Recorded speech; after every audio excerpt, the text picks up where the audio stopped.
Sí, bienvenidos a todos. Esta es la masterclass de biomateriales. Bueno, yo soy Adelor Cajada, voy a ser la profesora de hoy. Y bueno, yo sobre todo os quiero contar un poquito qué son los biomateriales, qué es el biodiseño y también contaros quién soy yo y cómo he llegado a esto, ¿no? Cómo una persona creativa que viene del mundo del diseño acaba trabajando con biomateriales. Pues nada, no voy a demorarme más, voy a compartir pantalla y contaros lo que son los biomateriales, para daros un poquito un taster de lo que se aprende en la asignatura de biomateriales del máster en sostenibilidad de la Tecnocreativa. Vamos a hablar de lo que es el biodiseño y cómo diseñamos con naturaleza, ¿vale? Yo llego aquí pues de un camino un poco intuitivo, es una disciplina bastante joven, con muchos pioneros que están innovando, donde hay mucha experimentación, lo iremos viendo, pero mi camino, bueno, yo vengo del mundo de la moda, de trabajar como diseñadora de accesorios en la industria del fast fashion, estuve muchos años, aprendí mucho, pero también aprendí mucho de las cosas que no me gustaban de la industria. Empecé entonces un recorrido de búsqueda para ver de qué manera yo podía seguir trabajando con la industria de la moda, pero cambiar las cosas un poco. Trabajé en proyectos de moda social, me interesaba mucho el tema de la ética, de la responsabilidad, y un poco tirando de ese hilo, empecé a descubrir lo que es el concepto de la sostenibilidad, de cuáles son los materiales más éticos, y poco a poco fui descubriendo todo este mundo del trabajo con la biología como herramienta creativa. Y entonces empiezo a explorar todo este mundo del trabajo con la naturaleza. En ese momento dejo el mundo de la industria de la moda como tal y monto mi propia empresa que es Material Driven, que es una materioteca, una colección de materiales que yo utilizo para enseñar y divulgar lo que son los materiales sostenibles, regenerativos y bio con los que podemos trabajar en la industria del diseño, ¿vale? Podéis ver una foto de una de las primeras materiotecas que tuve, la he ido cambiando de sitio y como veis hay todo tipo de materiales, desde azulejos a ladrillos, a incluso a una cerveza. No sé si os fijáis aquí que hay unas cervezas. Y es porque esas cervezas se han fermentado con pan duro de las empresas locales a la empresa cervecera. Y eso es porque a mí también me interesa sobre todo el pensamiento creativo y la innovación, de cómo puedo estudiar los problemas del mercado, como por ejemplo un desecho, el pan duro, para aplicarlo e innovar en la industria del diseño. ¿Vale? Esto puede ser en la moda, en el packaging, en el producto, un montón de industrias, ¿vale? Y en Material Driven, todo este conocimiento que tengo sobre nuevos materiales, pues lo aplico a través de exposiciones, como veis aquí a la izquierda, donde divulgo y comunico pues historias a través de nuevos materiales que los visitantes pueden tocar, oler y realmente experimentar de una manera material en vez de solo leer sobre los materiales. También hago educación, como la clase de hoy, como la clase que doy dentro del máster de sostenibilidad de la Tecnocreativa, como veis ahí en la imagen del medio, clases online, clases presenciales, y también hago consultorías. Las consultorías pueden ser de apoyo a marcas pequeñas, marcas más grandes, donde puedo desde ayudarles a buscar un material específico para un producto, a veces a entender el panorama de los nuevos materiales de la industria en la que están trabajando. A veces es importante entender qué es lo que está pasando y qué es lo que viene, para saber de qué manera podemos diseñar. Y bueno, yo siempre empiezo desde el principio. Para entender el biodiseño tenemos que entender los materiales desde el principio de la historia, ¿vale? En la moda, pues podemos ver, pues por ejemplo, este tipo de zapatos que se utilizaban en la prehistoria, las camisas de lino de Egipto, las vestimentas de la Edad Media, la revolución industrial con todas las máquinas y cómo se masificó la producción de los materiales, pero sobre todo donde hago mucho hincapié es en este momento. Es el momento en el que todo ese desarrollo de materiales que en un momento nos ayudó a evolucionar como humanos, nos ha llevado a este gran desastre donde estamos rodeados literalmente de exceso de materiales que nos están contaminando el planeta y también nos están contaminando a nosotros. Y el mal uso de materiales nos ha llevado ahí, pero para mí, el buen uso de materiales, el entendimiento adecuado de cómo utilizar los materiales, es también lo que nos va a ayudar a solucionar muchos de estos problemas, ¿vale? Aquí enumero algunos, como la escasez de las materias primas tradicionales, las que vienen del petróleo, las montañas de desecho, por otro lado, que estamos acumulando, que hasta ahora hemos visto como basura, y sin embargo, si cambiamos la manera de mirar y lo vemos como materia prima, se nos abre un abanico de posibilidades. Estoy hablando de problemas de salud y bienestar humano, los microplásticos que sabemos que llevamos en el cuerpo, la polución en el agua y en el aire. Si veis esta foto, podría ser casi cualquier sitio en el mundo, todos hemos visto esta imagen y ya hemos oído todos en las noticias el problema de los microplásticos que han llegado a las playas. O sea que esto es un problema recurrente para toda la humanidad. Esto también está afectando a la pérdida de la biodiversidad y a los ecosistemas. Y luego tenemos unos problemas también un poquito más actuales, como el aislamiento digital, que estamos todo el día detrás de pantallas, como estamos ahora mismo, donde por un lado nos podemos conectar con mucha más gente, pero a veces nos sentimos más aislados. Se están buscando nuevos materiales, como por ejemplo pantallas táctiles de madera, para que tengamos unas sensaciones más orgánicas en los dedos y tengamos una sensación de más conexión con la naturaleza. Y por otro lado, las nuevas necesidades del consumidor. Creo que muchos de los que estaréis aquí ahora seréis diseñadores, pero seguro que todos somos consumidores. Los consumidores compramos de manera diferente. Ahora ya queremos saber de dónde viene lo que hemos comprado, de qué material está hecho, cómo me afecta a mí y qué puedo hacer al final de la vida útil. Bueno, pues todo esto lo vamos a averiguar a través de los materiales. Y otra de las cosas que se debe abordar a la hora de hablar de moda sostenible y de nuevos materiales y de biodiseño es la palabra sostenibilidad. La palabra sostenibilidad se ha convertido casi en una palabra sobreutilizada y casi que empieza a perder el sentido porque se usa en muchos contextos, de muchas maneras y casi que a veces perdemos el sentido de lo que es, ¿no? Y para mí es importante, siempre que abordamos el concepto de biomateriales, que todos nos planteemos qué es la sostenibilidad para mí.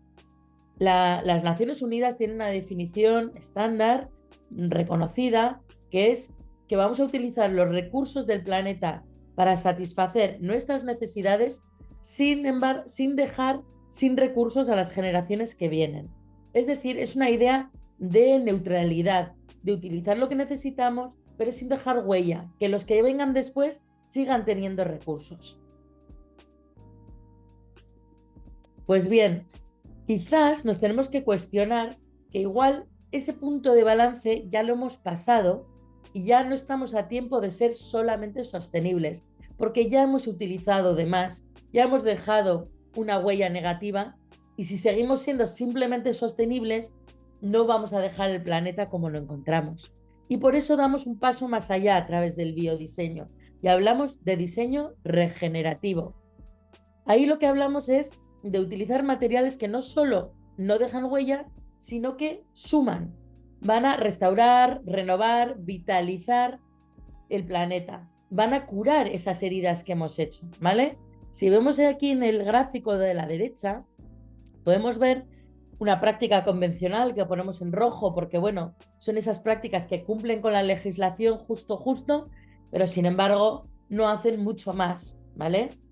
Sostenibilidad, un par de puntos más arriba, no hacen daño, pero tampoco no nos mueven hacia adelante para mejorar.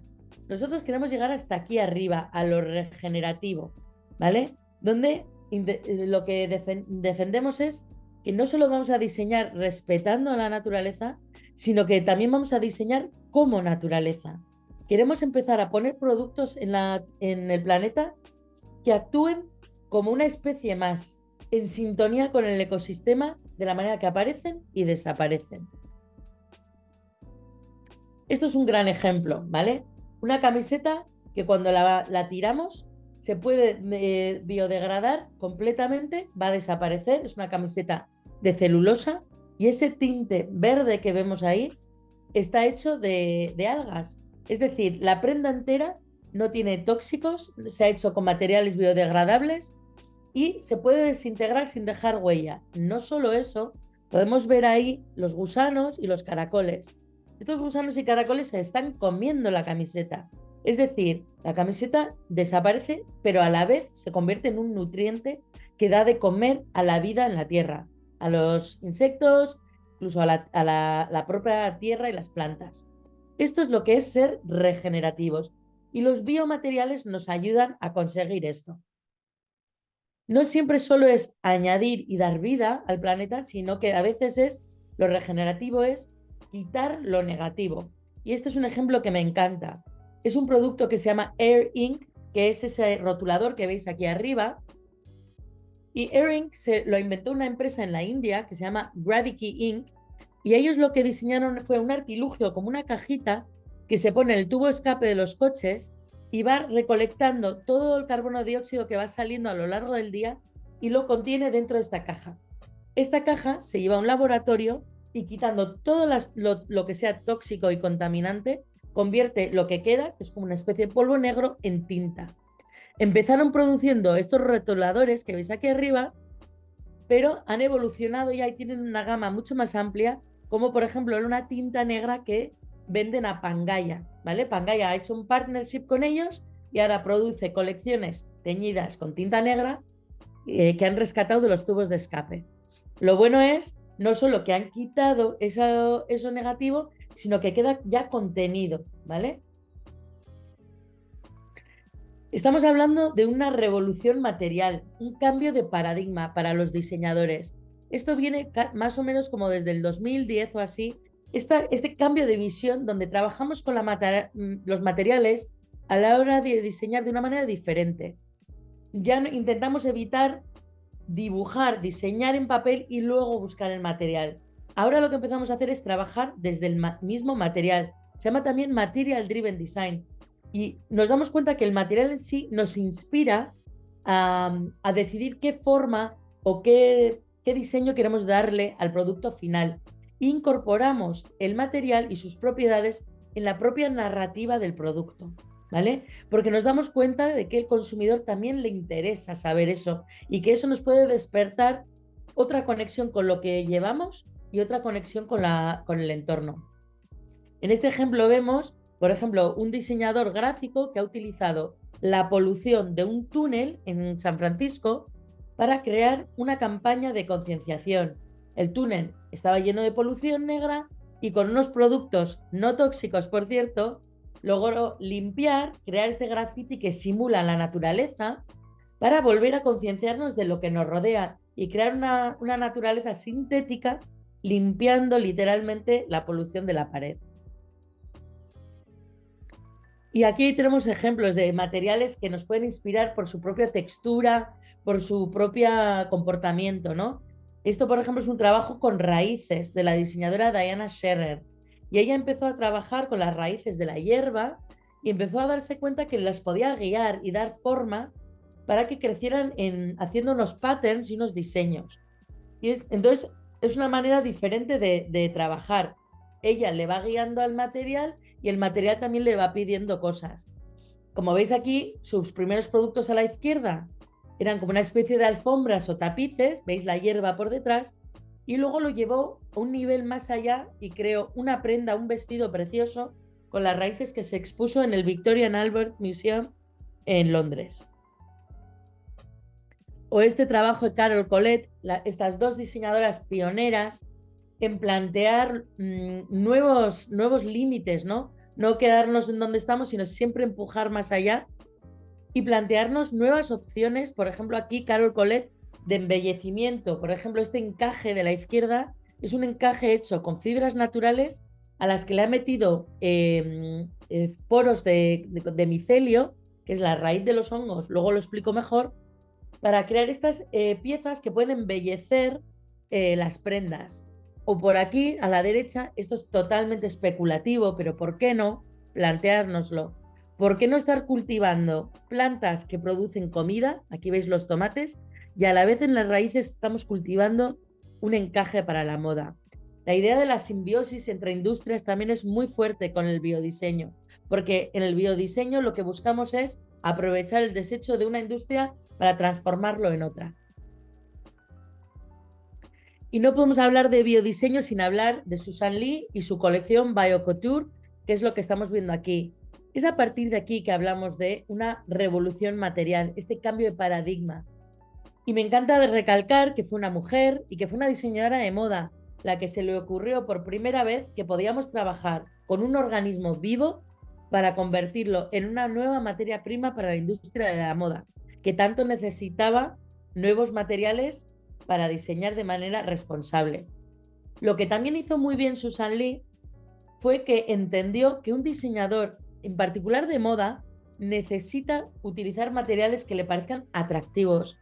Está bien tener un algodón orgánico, pero no queremos todos tener trajes tipo saco, por generalizar, y necesitan los diseñadores retos y materiales que puedan ser atractivos. Y ella aquí, aunque su material, la celulosa bacteriana, es un material complicado, ella logró generar estas chaquetas que parecen unas chaquetas de cuero, de estas como de motorista o vaqueras, que por primera vez consiguieron que los diseñadores de moda tuvieran curiosidad.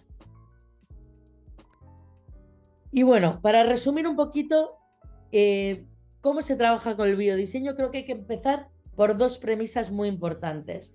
La primera, que las materias primas son diferentes, están vivas o vienen de organismos vivos, ¿vale? Vamos a trabajar con el micelio.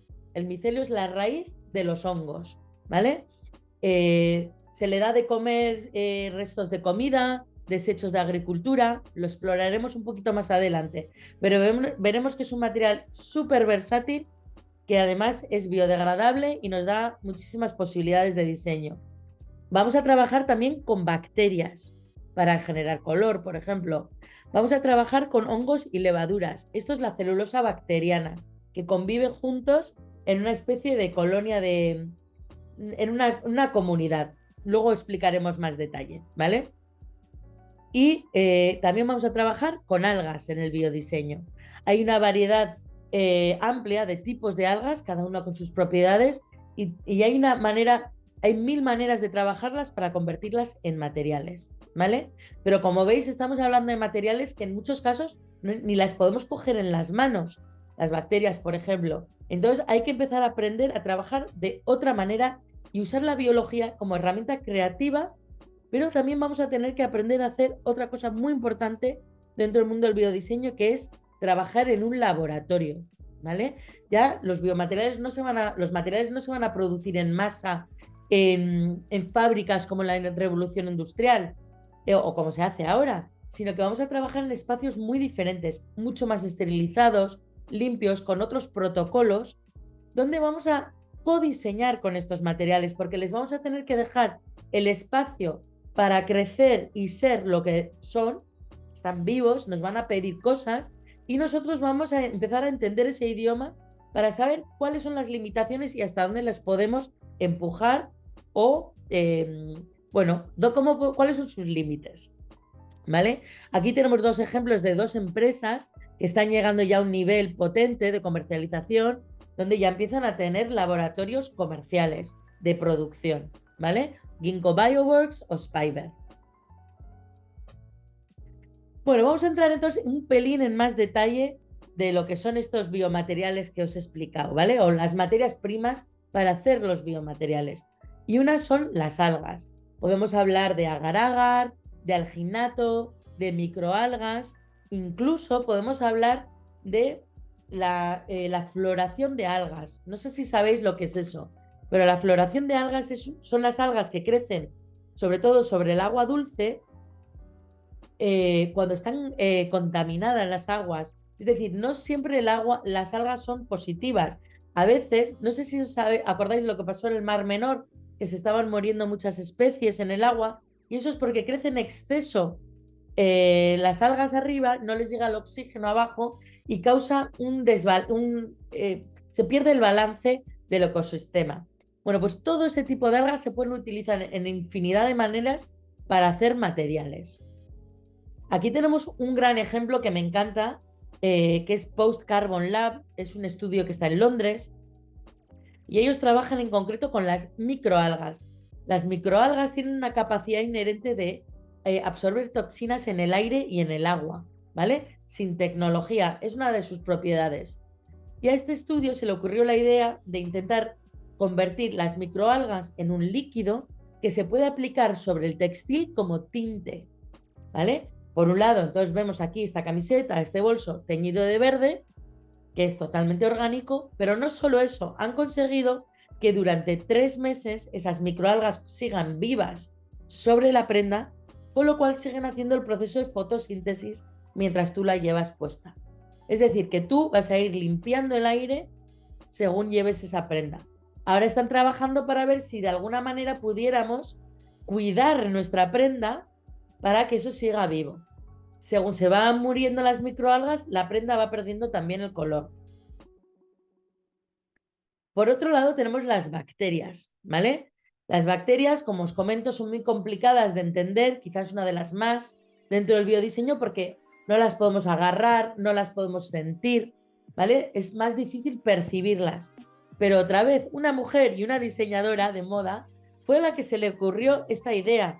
Ella entendió que las bacterias, algunas de ellas, tienen color, producen color al crecer. Y a ella se le ocurrió la idea de aplicarlo sobre un textil y hacer un tinte natural, biodegradable a base de bacterias, ¿vale? Esta es una de las bacterias que produce el color morado y es una de las, además, bacterias más fáciles de manipular para personas no científicas y además muy segura. Es decir, que si se te escapa del laboratorio no va a pasar nada. Eso es importante, ¿vale? Podemos ver ejemplos aquí, por ejemplo, como Lois Bogen, que aplicó sobre una seda. Y lo que es muy bonito del tinte con bacterias es que cuando tú pones el tejido a teñir, lo pones dentro de un recipiente con la bacteria viva. Es decir, el print que queda está diseñado por la bacteria según va creciendo y moviéndose sobre la tela. ¿Vale? Y esto es una de las cosas muy bonitas del biodiseño, que tiene este componente de codiseñar. Y esto es el micelio, ¿vale? El micelio sí lo podemos tocar, pero también es complicado de ver a veces, pues bueno, como se ve en esta foto, ¿no? En en especie de red gigante, como una especie de telaraña espesa, ¿no? Es muy bonito de ver. Y el micelio, bueno, pues está por todo el mundo. Dicen que la Internet, la idea de Internet viene de ver cómo están interactuados todos los hongos del mundo, ¿no?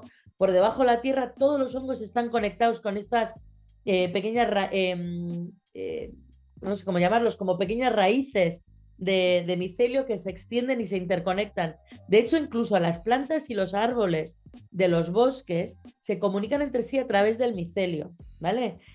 No sé si habéis visto creo que es en Netflix, el documental Fantastic Fungi. Si no lo habéis visto, verlo porque explica muy bien todo el mundo de los hongos, ¿vale?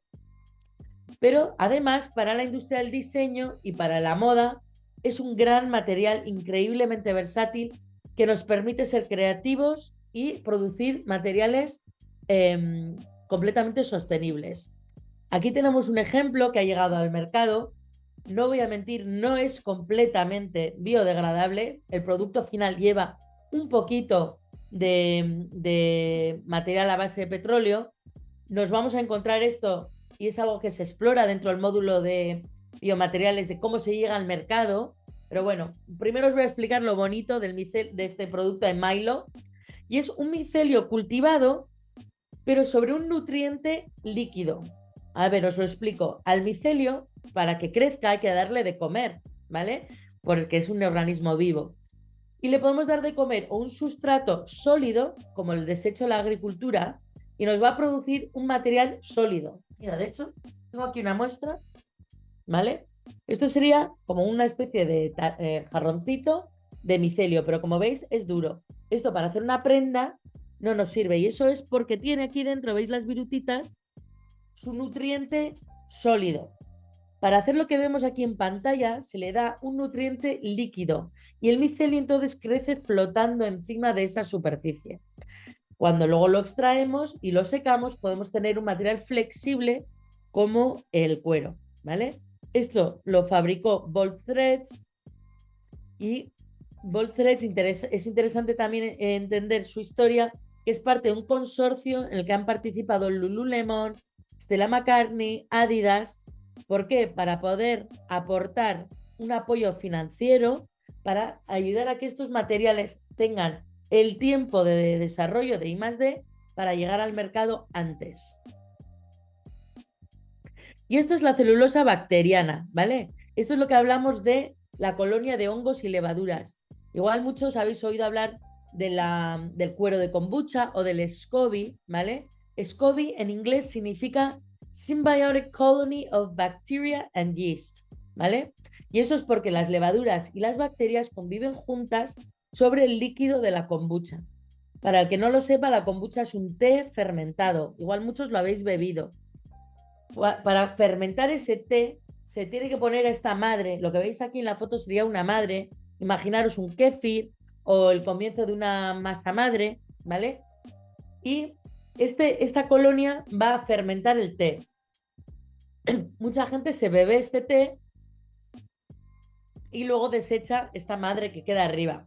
De hecho, es una bebida milenaria y siempre se ha tirado la madre, pero es compostable, no es dañino para el planeta. Pero Susan Lee fue la que se le ocurrió, si yo en vez de tirar esto lo seco, ¿qué pasa?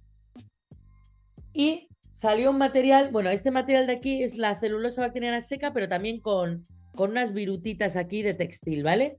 Pero se convierte en un material al secar, como veis aquí, muy parecido a un cuero. Es un poco entre un cuero humano, es decir, piel humana o un cuero animal, ¿vale? También dependiendo de tratamientos que se exploran luego en el curso, se puede hacer más o menos grueso, de diferentes texturas, con muchas propiedades. Es uno de los materiales más versátiles, con más potencial de crecimiento en el mercado y que más se está explorando, ¿vale? Como veis, puede tener diferentes gamas de colores, desde lo súper transparente hasta muy oscuro. Y este es un material de una empresa en Polonia que se llama Make Grow Lab y ellos lo llaman Trans Leather. Y por último, aunque estrictamente no entra dentro de un organismo vivo y de los biomateriales, sí me gusta hablar mucho del desecho de la comida como base de nuevos materiales, porque sí que se generan biomateriales, bueno, que son de base biológica y que se pueden volver a biodegradar en la mayoría para devolverlos como nutrientes. ¿Y por qué me parece importante? Porque hay mucho desperdicio de comida. De hecho, esta foto es de una empresa que se llama Imperfect Foods, que hace una campaña muy fuerte para conseguir que los supermercados sigan vendiendo la fruta y la verdura imperfecta o fea, como le dice la gente, ¿no? Muchas veces si no sé, si un plátano tiene una forma rara o si una fresa tiene pues un cuernito que le sale, eso no se vende, ¿vale? Acaba en cajas y pudriéndose. Y entonces, como queremos evitar esto, sí me parece muy importante dentro del mundo del biomaterial y del biodiseño entender que ese desecho orgánico también puede ser una base que viene de algo vivo que nos puede ayudar a producir nuevos materiales. Y este es un ejemplo perfecto. Puede haber ejemplos un poquito más rudimentarios, un poquito más DIY, pero este realmente ha conseguido un producto de lujo con una caída y con un acabado fenomenal que incluso se ha llegado a utilizar para Ferragamo, ¿vale? Y es Orange Leather, oye, no, Leather no, Orange Fiber, ¿vale? Orange Fiber es una empresa italiana que buscó en el mercado un desecho que haya en abundancia y en Milán encontraron que la pulpa de las naranjas que se desechaba semanalmente era inmensa. De todas las cafeterías, los restaurantes y las tiendas que venden zumo, se tiraba muchísimo desperdicio de pulpa, que es pura celulosa. Durante muchos años han trabajado en I+D, han desarrollado una patente y han generado una manera de extruir esta pulpa en una fibra así de fina, como veis, que al tacto casi parece seda. Y ya han llegado al mercado con este producto. ¿Vale? Y bueno, con eso os he querido dar un poquito como una especie de taster de ver qué tipos de materias primas vivas podemos trabajar y qué ejemplos de aplicaciones existen hoy en día ya en el mercado, ¿vale? Para que veáis que esto no es ciencia ficción, aunque a veces lo parece, pero realmente es una realidad. Por otro lado, me parece importante hablaros de recursos, de dónde nos podemos inspirar. Es una disciplina, ya lo he dicho, bastante nueva, joven, con muchos pioneros de los que aprender, pero tampoco hay un histórico tan largo, ¿no? Para poder ir muy atrás. Entonces es importante tener los recursos de las personas que están publicando, que están explicando y que están compartiendo sus experimentaciones y su research, ¿vale? Este libro es una de las Biblias del biodiseño, Biodesign, del escritor William Myers, y lo escribió para el Museo de Arte Moderno de Nueva York, el MoMA, ¿vale? No solo es sobre moda, es de todas las industrias, pero es muy interesante porque primero fue de los primeros y segundo porque habla de proyectos reales, proyectos que se han llevado a cabo y que se han diseñado, producido e instalado, ¿vale? Pues luego los podéis buscar en internet y podéis buscar todos los ejemplos. Y por otro lado, de moda, me gusta mucho el libro Moda Regenerativa de Sadia y Miney, que va ese punto más allá de lo que hablábamos de la sostenibilidad, ¿vale? Que ya quizás ha llegado al mainstream y nos hemos conformado un poco. Ella nos empuja un poco más y nos habla realmente de los siguientes pasos para dar como diseñadores éticos y responsables. Y por otro lado, The Secrets of Bioplastic de Clara Davis, me encanta compartir, pero para los que son un poquito más táctiles, que quieren explorar los materiales y realmente generarlos, esto es un gran libro para empezar y a mí me parece que cualquier diseñador o persona que se quiere meter en el mundo de la moda sostenible debería, aunque sea un día, ensuciarse las manos y experimentar y hacer, mira, aquí tengo una muestra que hice yo ayer, hacer algún material para entender de lo que hablamos cuando hablamos de un bioplástico, por ejemplo. Este libro de Secrets of Bioplastic, por cierto, se puede descargar online, es open source, ¿vale? El concepto open source es una de las como pilares fundamentales del biodiseño, ¿vale? Se comparte muchísimo la información y la idea es que todos nos vayamos contando las innovaciones para que toda la sociedad progrese. Y bueno, en mis clases, en la clase del máster de la Tecnocreativa, me gusta mucho hacer hincapié en esto de hacer making, enseñaros cómo podríais vosotros también aplicar, por ejemplo, aquí la celulosa bacteriana para hacer diferentes experimentos, para que veáis qué otros experimentos han hecho otras personas y ver qué experimentos salen bien, cuáles salen mal. El de aquí en medio, por ejemplo, se quemó y salieron esas burbujas y de ahí se ha aprendido a que si quieres generar una textura rugosa, pues si dejas un poquito más de tiempo al horno, se te tuesta así, ¿vale? O diferentes ejemplos de otra gente. Comparto recetas para que podáis hacer en casa, como este cuero de plátano. Y lo que me encanta es que cada año, bueno, casi cada mes las recetas van cambiando porque en una clase pues descubro una cosa nueva o alguien me comparte otra cosa y siempre está esto en evolución. Más recetas.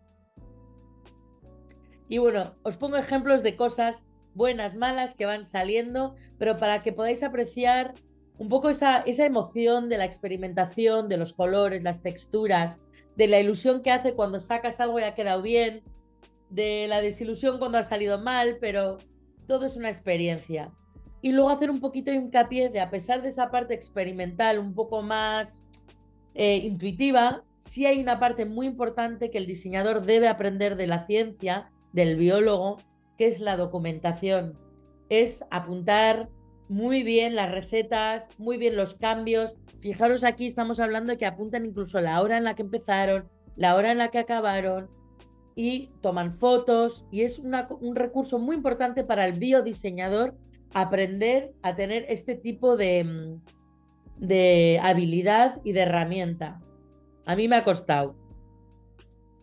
Y bueno, simplemente terminar con una de mis frases favoritas que siempre le cuento a cualquier diseñador o diseñador aprendiz, piensa que todo lo que vas a fabricar, todo lo que vas a generar, va a volver a la tierra como comida o como veneno. Y nosotros tenemos en nuestras manos que sea siempre como comida. Esto lo dijo Celine Siman, que es la fundadora de la plataforma Slow Factory. Y con esto, pues bueno, terminamos esta masterclass. Espero que os haya gustado, que os haya parecido interesante. Y bueno, pues abrimos ahora preguntas, dudas, cualquier cosa que queráis. Ahora voy a parar de compartir. Y estoy aquí a vuestra disposición para que me contéis vuestras dudas. Voy a mirar aquí en el Q&A. Acordaros que es aquí abajo.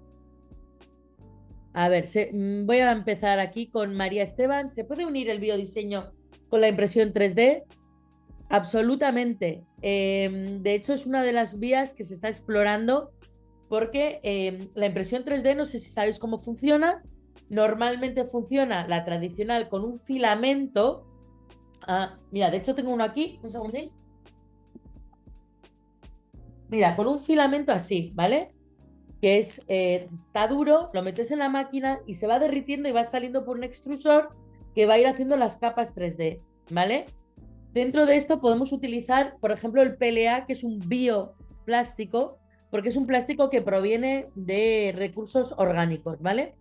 Pero hay una innovación, que bueno, ya viene de hace unos años, muy buena, que son las máquinas de impresión 3D de cerámica, ¿vale?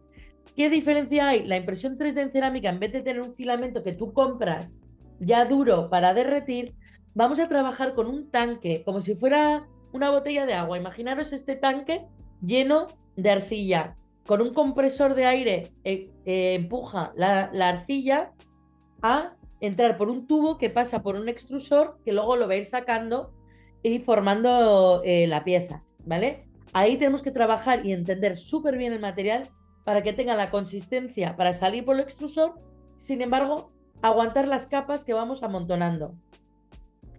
¿Qué es lo interesante del biodiseño? Que al tener un tanque que podemos rellenar con lo que queramos. Y aquí es donde podemos meter nuestros biocomposites que inventemos.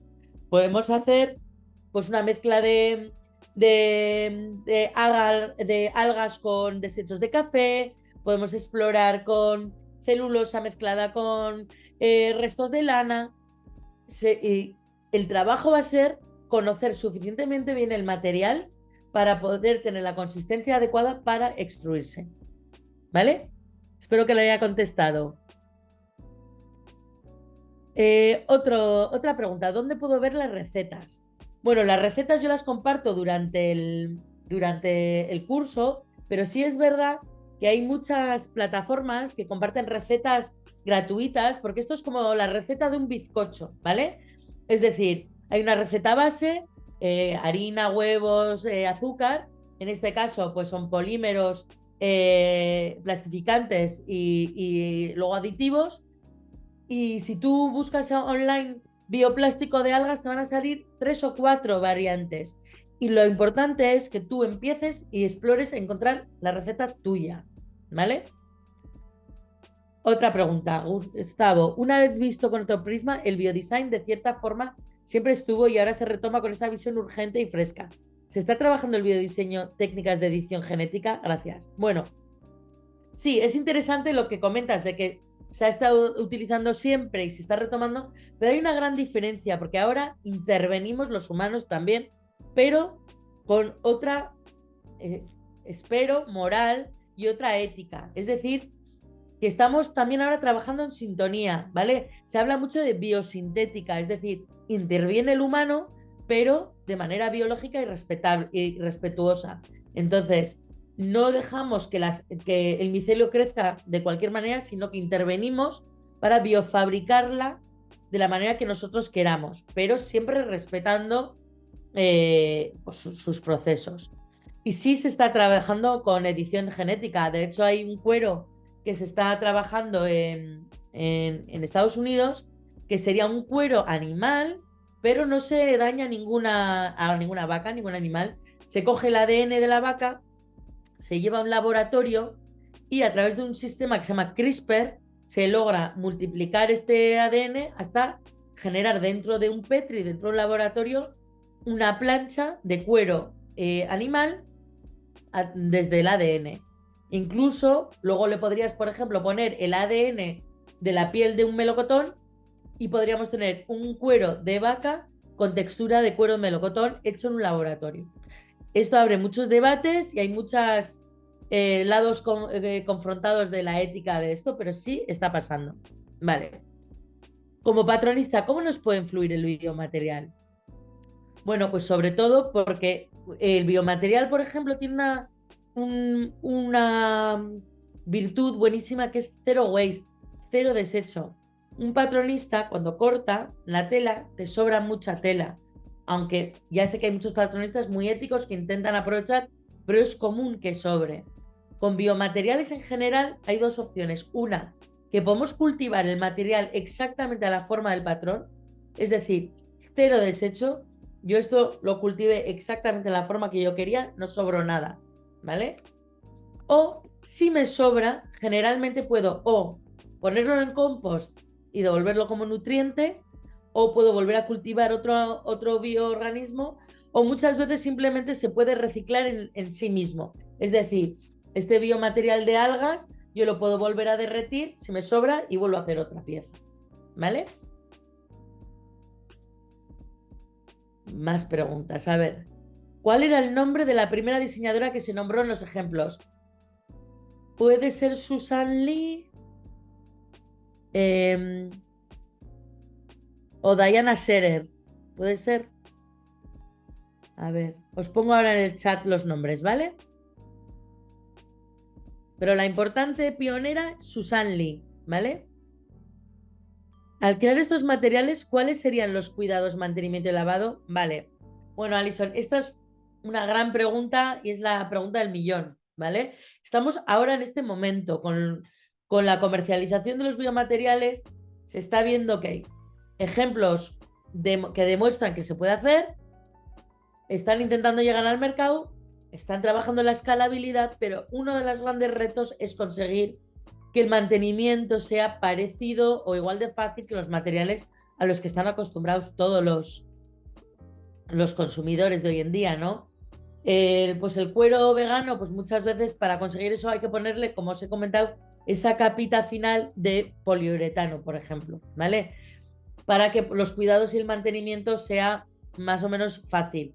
Si no, pues por ejemplo, con los bioplásticos más caseros, pues al calor tienes el peligro de que se pueda deformar o derretir. Con el cuero de la celulosa bacteriana, al mojarse, puede reblandecerse.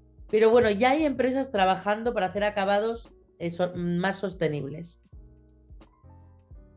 Vale, siguiente. Para la producción de estos materiales también se tiene en cuenta la contaminación o usos de recursos naturales. Sí, a ver, en general lo que se procura es que todo sea lo más circular posible. Por ejemplo, para cultivar las kombuchas, en vez de hervir agua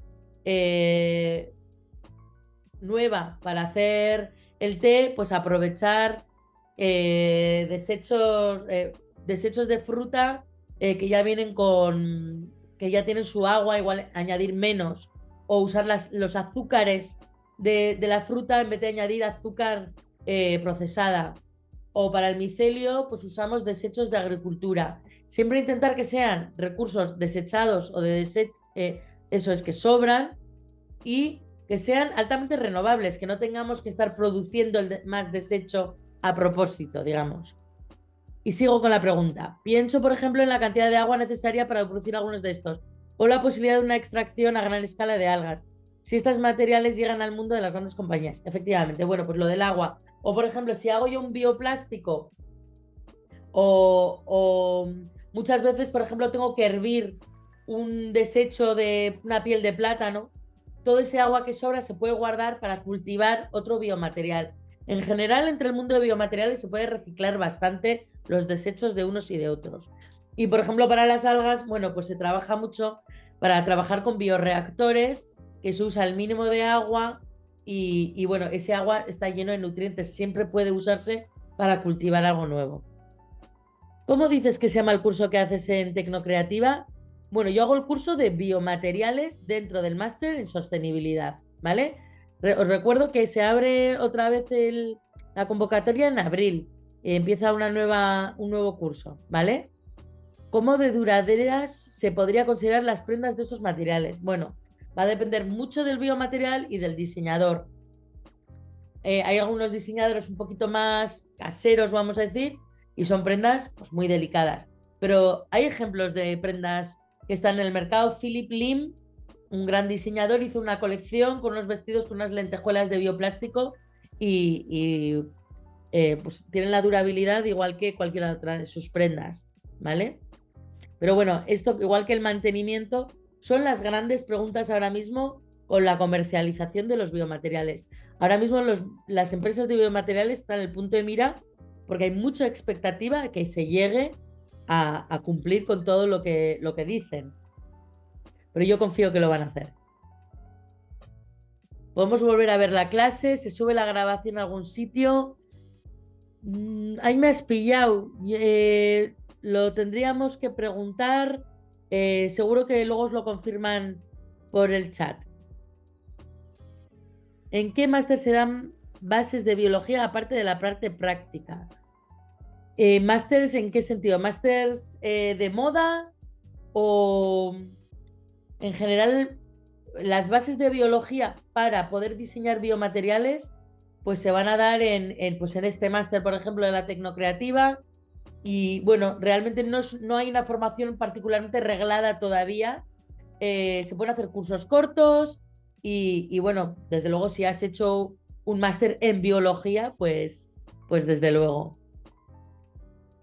Sigo con las preguntas, pendiente del tiempo. A ver, en mi país, en uno de los lagos más grandes del país, tenemos una invasión de algas. Vale, esto sería la floración, exacto. Sueño con que podamos conseguir una manera de aprovechar esta invasión. Bueno, hay maneras y hay proyectos que lo que hacen es recoger esto y utilizarlo para generar alternativas al plástico, ¿vale? Lo utilizan como si fuera el plástico FOAM, como un EVA FOAM, porque es una alga que tiene mucha espuma. O sea que indágalo, existe, se está haciendo. ¿Se necesita ser diseñador o tener una profesión relacionada a la moda para acceder a la formación de biomateriales? Para nada.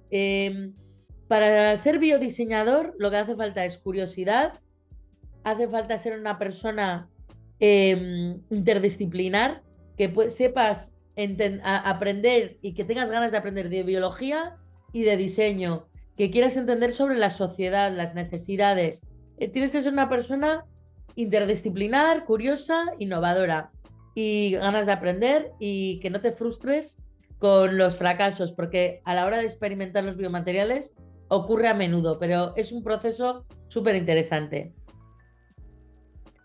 Vale, dentro de las Q&A he acabado, pero estoy viendo que en el chat también hay preguntas, así que me paso ahí. Vamos a ver, me parece algo alucinante, difícil de entender. El problema de la moda es el uso de los materiales derivados del petróleo, como la licra y el poliéster. Me pregunto dónde queda el algodón, el lino, la lana. Me parece otra falsedad más del sistema actual. Bueno, sí.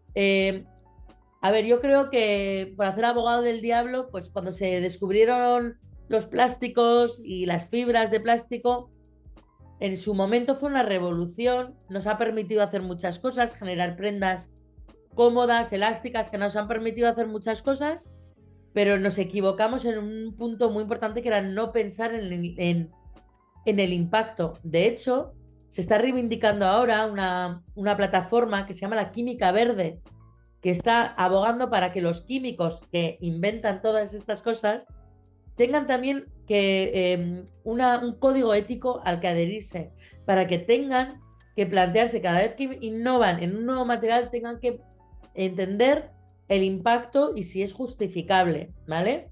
O sea que estamos intentando ahora, bueno, pues buscar, seguir trabajando con el lino, la lana y todos estos fibras naturales, pero que también hay un problema en su cultivo de sobreuso de fertilizantes, de tierras, la distribución, en fin, no tendríamos tiempo en toda la tarde de abordar eso. Por eso el biodiseño responde a estos dos problemas. En el máster se da base de biología, aparte de la parte práctica. Bueno, hablamos de biología de una manera relativamente sencilla, es para diseñadores. No pretendemos ser biólogos, de hecho, lo que es importante es la idea de entender las bases sin tener que tampoco quedarnos enganchados en entender exactamente, ¿vale? Porque en parte un biodiseñador, esa ingenuidad te permite a veces hacer unos experimentos mucho más innovadores y mucho más arriesgados. ¿Cómo controlamos las medidas de encogimiento con biomaterial? Bueno, pues eso, por ejemplo, lo que se hace mucho, sobre todo es para comparar muestras del mismo tamaño. Y aquí entra la documentación. Y lo que solemos hacer es medir la pieza una vez puesta en el molde, medir la pieza unos días después, al comienzo del secado, y medir la pieza al final. Y ahí podemos controlar, por ejemplo, el porcentaje de encogimiento.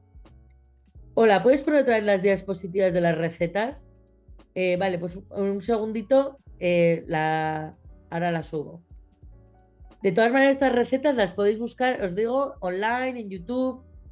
La ropa misma podría ser materia prima para nuevos materiales. La ropa misma podría ser material. Depende de la ropa y de qué material. Si son fibras naturales, en principio sí. ¿Puedes poner en el chat el nombre del diseñador que hizo las lentejuelas con biomateriales? A ver, pongo aquí Philip Lim con Charlotte McCurdy, ¿vale? Philip Lim es el diseñador, Charlotte McCurdy le hizo las lentejuelas. Las otras que os he prometido antes, Susan Lee y posiblemente Diana Scherer. Muy interesante. ¿Conoces biomateriales aplicados al ámbito del diseño y del interiorismo? Imagino que pueden existir textiles, pero os conozco bastante. Sí, el mundo del diseño interior y de producto también hay muchísimos materiales bio, ¿vale? Sin ir más lejos, el micelio, con el que podemos hacer jarrones, revestimientos de pared que son acústicos, con la celulosa bacteriana, cueros para, ¿cómo se llama? Para tapizar, se pueden hacer con algas, pues bioplásticos para hacer particiones, para hacer cortinas. Es infinito. El mundo del interiorismo es uno de los, de los sectores que más pueden utilizar. Yo haré una exposición en Madrid en mayo, aprovecho para contaros, de nuevos materiales que podríais ir a ver, sobre todo para interiores. Y si me seguís en Material Driven lo podéis ver. Creo que he contestado todas las preguntas. Ah, no, hay más. Antes no me he explicado bien. ¿En vuestro curso dais una base de biología? Bueno, lo que he dicho, es una base muy básica de biología, ¿vale? Hablo de qué son las algas, hablo de qué es el micelio, de cómo lo podemos cuidar, cómo lo podemos cultivar, cuáles son los protocolos de limpieza, pero bueno, no entro tampoco en la parte tan biológica de todos los hongos, por ejemplo, ¿vale? Os doy un contexto, pero nos ponemos literalmente en materia de cómo aplicarlo al diseño, ¿vale? Pero sí hay una base de biología. Entiendo que llegas a la teoría a partir de la práctica, lo contrario que un biólogo, eso es. Muchas veces funciona así, pero eh, también